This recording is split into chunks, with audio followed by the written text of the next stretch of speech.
Video দেখলাম মিনা ফারা, America প্রবাসী জনৈক ভদ্রমহিলা। একসময় মুক্তিযুদ্ধের পক্ষের একজন গবেষক, একজন লেখক এবং বাংলাদেশের সাহিত্য, সংস্কৃতি এবং রাজনীতির অঙ্গনে দীর্ঘদিন ধরে তিনি আলোচিত। এখন বয়স হয়ে গেছে, সম্ভবত রোগাক্রান্ত বটে, কাজেই আগের মতো তাকে ওভাবে ভোকাল দেখা যায় না। কিন্তু একটা সময় তিনি নয়াদিগন্ত পত্রিকাতে লিখতেন এবং জামাতের পক্ষে, তিনি হিন্দু ধর্মাবলম্বী হওয়া সত্ত্বেও জামাতের পক্ষে তার যে অগ্নিঝরা বক্তব্য এবং তার যে লেখনী, এটি নয়াদিগন্তের যারা পাঠক তারা খুব ভালো করে এই মিনা ফারাকে চিনেন। 2 নম্বর হলো যে শেখ হাসিনার বিরুদ্ধে আমরা যারা দেশে কথা বলেছি তাদের কথা বাদ, দেশের বাইরে সেই বলতে গেলে 2013-14 সন থেকে ইউটিউব চালু হওয়ার পর থেকে, ফেসবুক চালু হওয়ার পর থেকে যদি প্রথম কেউ শেখ হাসিনার বিরুদ্ধে এখন যেভাবে পিনাকি বলছেন, পিনাকির চাইতে স্ট্রংলি যদি কেউ বলে থাকেন, এই মিনা ফারা শেখ হাসিনার বিরুদ্ধে কন্টিনিউয়াসলি তিনি সেই কথাগুলো বলেছেন। অনেক কথা হয়তো মিথ্যা, অনেকগুলো হয়তো প্রোপাগান্ডা, কিন্তু মূল বিষয়টা হলো যে শেখ হাসিনার বিরুদ্ধে জনমত গঠন করার ক্ষেত্রে পুরো 2013, 14, 15, 16 এই সময়টিতে তিনি ভীষণ রকম শক্তিশালী ভূমিকা পালন করেছেন এবং তার দ্বারা সরকার এতটা, আওয়ামী লীগ সরকার ক্ষতিগ্রস্ত হয়েছে যে পরবর্তীতে আর তিনি বাংলাদেশে লিখতে পারেননি, নয়াদিগন্তে তার লেখা ছাপাতে পারেননি। এবং একই অবস্থা কিন্তু পিনাকির ক্ষেত্রে প্রযোজ্য ছিল, অর্থাৎ যতদিন শেখ হাসিনা ক্ষমতায় ছিলেন ততদিন পর্যন্ত পিনাকি, শেফায়েতুল্লাহ শেফু এদের নাম কোনো পত্রিকা উচ্চারণ করতে পারত না। যেভাবে তারেক রহমান সাহেবের নাম উচ্চারণ করা যেত না, তাদের বিষয় নিয়ে কোনো আলোচনা করা যেত না, একইভাবে মিনা ফারা, তারেক রহমান, তারপর শেষে পিনাকি, কনক সারওয়ার, এদের নাম বাংলাদেশে উচ্চারণ করা যেত না। আমি মাঝে মাঝে খুব কৌশলে তারেক রহমান সাহেবকে নিয়ে লেখার চেষ্টা করতেছি, তারপরে যাকে বলা হয় পিনাকিকে নিয়ে লিখেছি বা বলেছি খুব কৌশলে। আওয়ামী লীগ ওটা ইন্টেলেকচুয়ালি ধরতে পারেনি। তো যাই হোক, কিন্তু মিনা ফারাকে নিয়ে আমার কখনো কোনো কিছু বলার সুযোগও হয়নি, প্রয়োজনও হয়নি। এর কারণ হলো সে নিজেই তখন একটা, যাকে বলা হয়, এত শক্তিশালী একটা পর্যায়ে ছিল যে তার ভিউ, তার অডিয়েন্স অনেক বেশি ছিল, মধ্যে অনেক দিন তাকে দেখা যায়নি।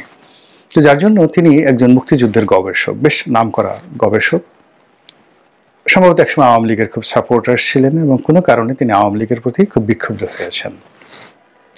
পরবর্তীতে এখন যেভাবে পিনাকি ইসলামী ঘরানার যারা রাজনীতি করেন তাদেরকে সমর্থন করেন, মাহমুদুর রহমান যেভাবে ইসলামী ঘরানার, আমার দেশের মাহমুদুর রহমান যিনি ইসলামী ঘরানার যারা রাজনীতি করেন তাদের সবাইকে তিনি সাপোর্ট করেন।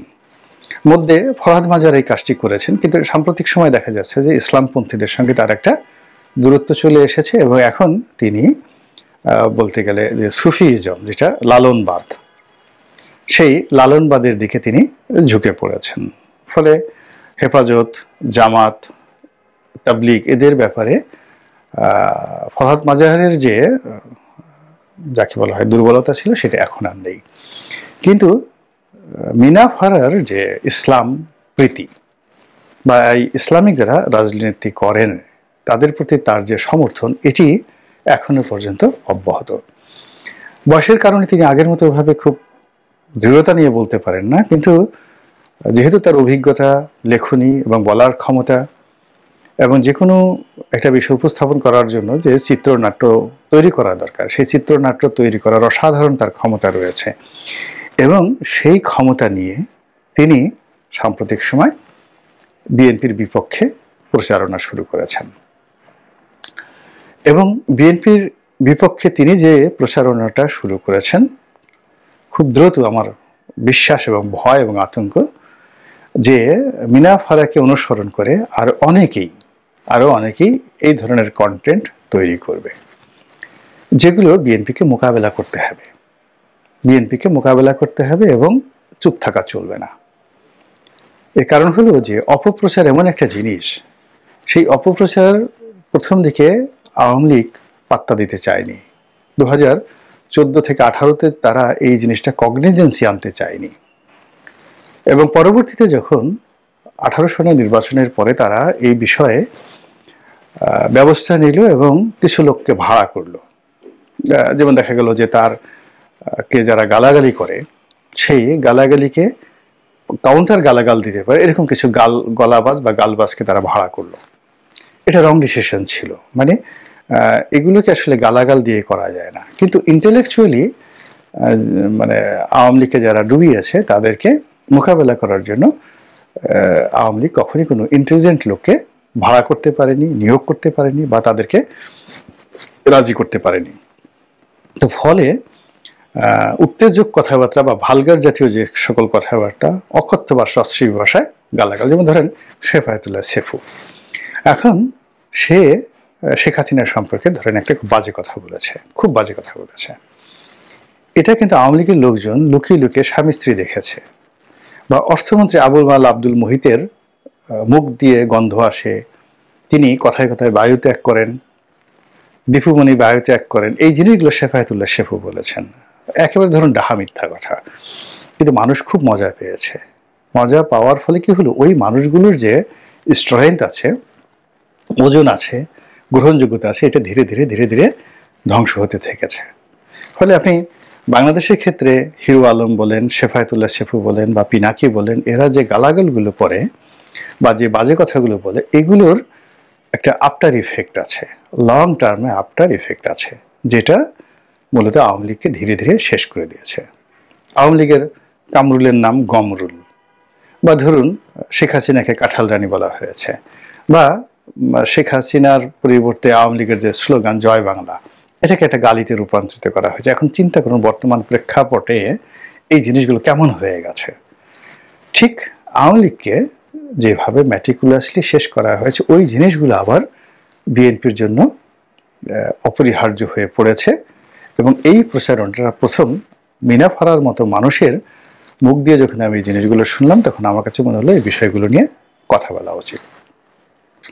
মিনা ফারা তার ভিডিওতে বিএনপির তারেক রহমান সাহেবকে তিনি টি রহমান হিসেবে এই প্রথম যাকে বলা হয় তিনি সম্বোধন করলেন।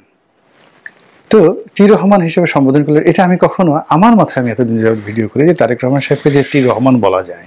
আমরা একসময় ঠাট্টা করে হুসাইন মোহাম্মদ এরশাদকে হুমু এরশাদ বলতাম।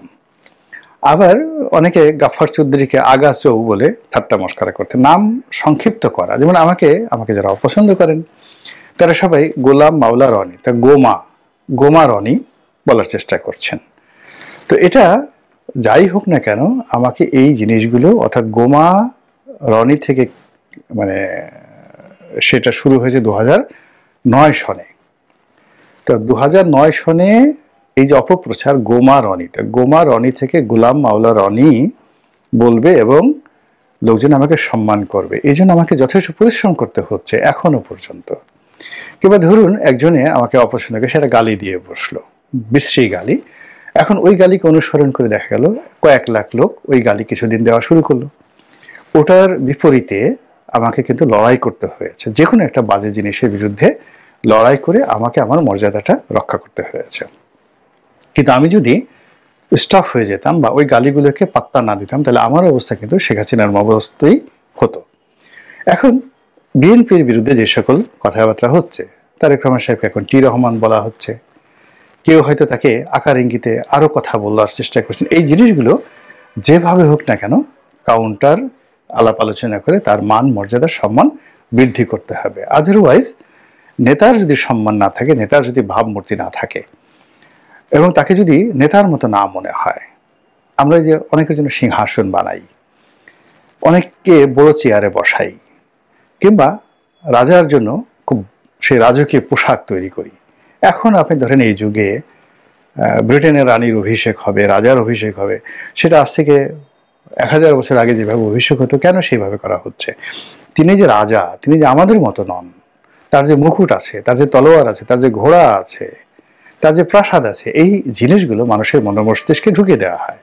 তো কাজে বিএনপি যাকে প্রধানমন্ত্রী বানাবে, যাকে রাজা বানাবে, যাকে দলীয় প্রধান বানাবে, তাকে যদি বিএনপির প্রতিপক্ষরা নামিয়ে নিচে নামাতে নামাতে একেবারে হাস্যকর একজন ব্যক্তিত্বে পরিণত করে ফেলে, মানে ব্যক্তিতে পরিণত করে ফেলে, নট ব্যক্তিত্ব, ব্যক্তিতে পরিণত করে ফেলে, এরপর তাকে একটি অগ্রহণযোগ্য, অপ্রয়োজনীয় এবং অনুল্লেখ্য তুচ্ছ তাচ্ছিল্যের বস্তুতে পরিণত করে ফেলে, অশ্রদ্ধার বিষয়বস্তুতে পরিণত করে ফেলে। এই ব্যাপারে বিএনপির যারা মিডিয়া সেলে রয়েছেন তাদেরকে এই বিষয়গুলো কগনিজেন্স জানতে হবে, এবং এই বদনামগুলোর উপরে মানে মিনাফারাকে গালি দিয়ে কিন্তু হবে না।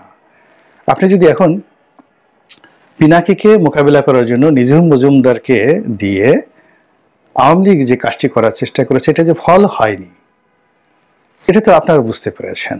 কাজেই এখানে মিনাফারা বা তার মতো আরো অনেকেই বলা শুরু করেছেন এবং করবেন, এই বিষয়গুলোকে মোকাবেলা করতে হবে। 2 নম্বর হলো যে দেখা গেল যে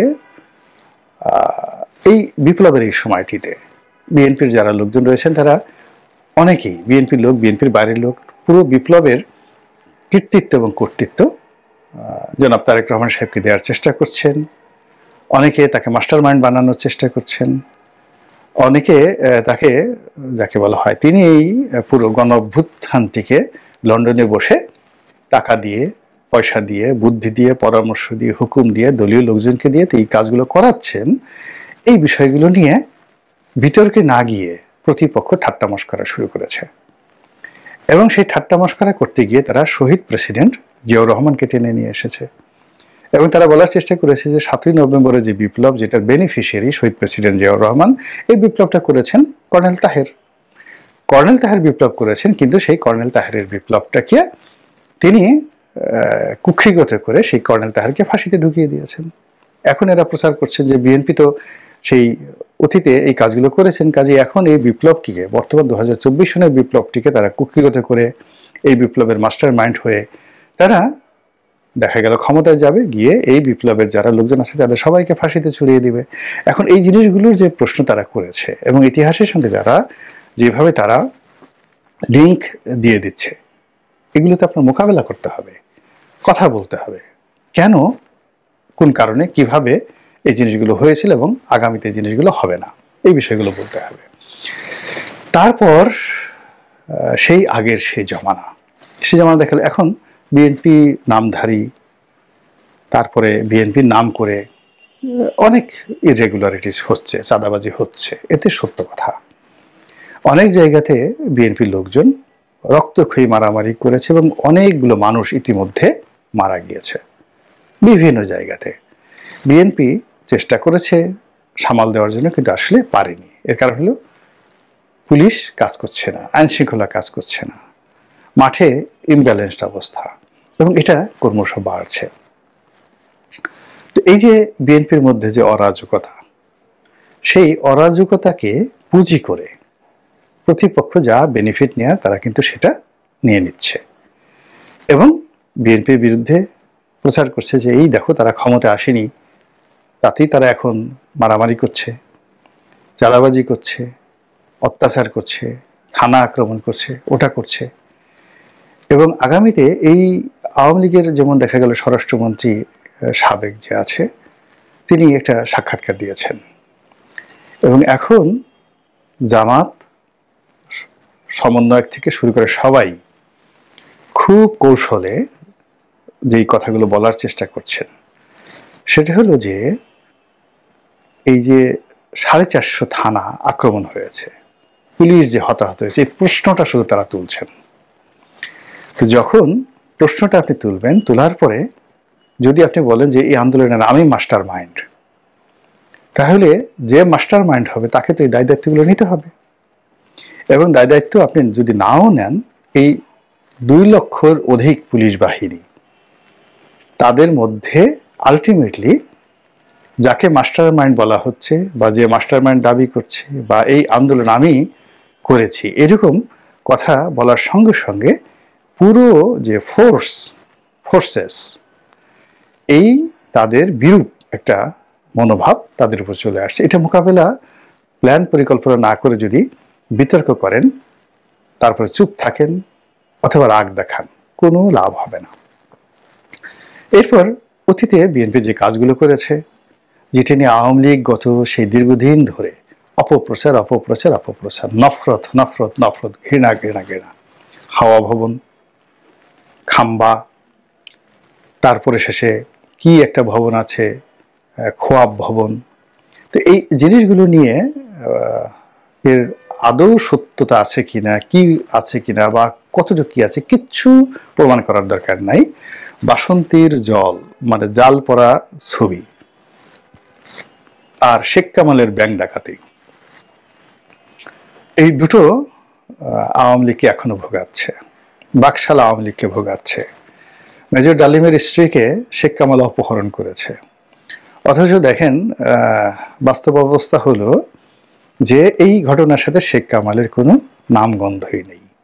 বঙ্গবন্ধু ছিলেন মেজর ডালিমের উকিল বাবা, অর্থাৎ তিনি মেজর ডালিমকে বিয়ে দিয়ে দিয়েছেন।